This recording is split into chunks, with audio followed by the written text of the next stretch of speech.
Hello, middle-aged gamers! We've got some news for you this week and not the best kind.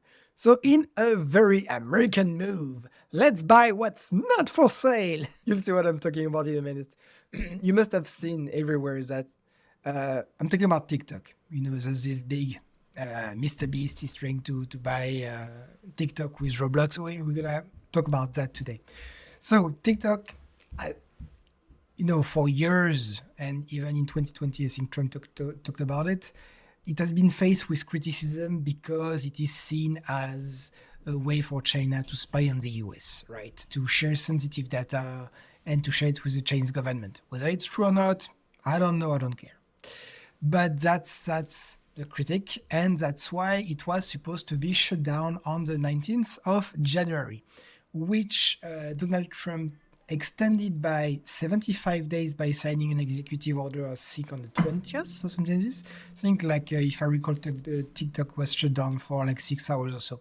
Anyway, why did he do that? It's because shutting down TikTok in the US, it's kind of tricky because there's 170 million users in the US alone. So what he would like to do, of course, is to bring it from Chinese control, because it's the developer farm. The owner of the app is ByteDance, which is a Chinese company, of course, and bring it to get it bought by American investors. And here comes Mr. Beast, because he's a very public figure, but you will see he's not really in the project yet. So it's reported by Bloomberg. So a group of American investors led by Anchorage Digital co-founder Jesse Tinsley, and I'm going to read my note because I don't know the name of all these people, and including, so it's not just Mr. Beast and Roblox CEOs, a group of investors, right?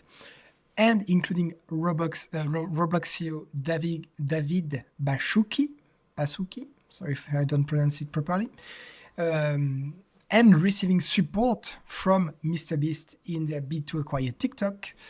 At this time, they secured 20 billion.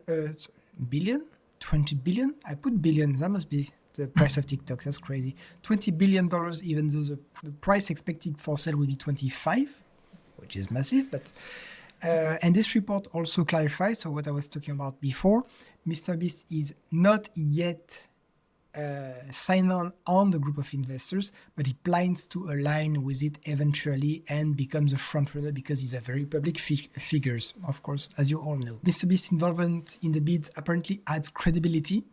I'm not sure exactly why they say that, but and it aligns well with the TikTok user base. That I completely agree with this. And yes, it would be a major win for him, I think, because we're still talking about an extremely successful platform.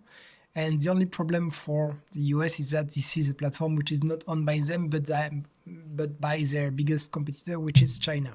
And we all know that Mr. Trump and China are not friends. So this is what's going to happen. Again, as I said, 75 days countdown since January 20th. This. So we're gonna learn the end of this very soon. And why I was saying that they want to buy something which is not for sale is because ByteDance said we are not selling TikTok, right? Because even if the US wants to buy it, and of course US is a big market, TikTok is global. It's big in Europe, it's big in Canada, it's big everywhere. So we'll see what it says. Again, as well, I don't see the Chinese government take too kindly, of just selling this app like this very successful app, whether the allegation of espionage is true or not. So I don't know, what do you think in your comment? What do you think of the project of this group of investors to buy TikTok, to make TikTok American? Do you think that even if they don't buy it, do you think that TikTok is really gonna shut down in the US? Could be surprising. Or do you think they're gonna maybe find a piece in the middle and get a group of investors to buy out some shares, maybe make it 50-50 or 51-49%, I don't know, something like this? Will that be an arrangement? We'll see. I'm waiting in the comment section. What do you think about it? I think it's going to be a very interesting episode. So have a good day.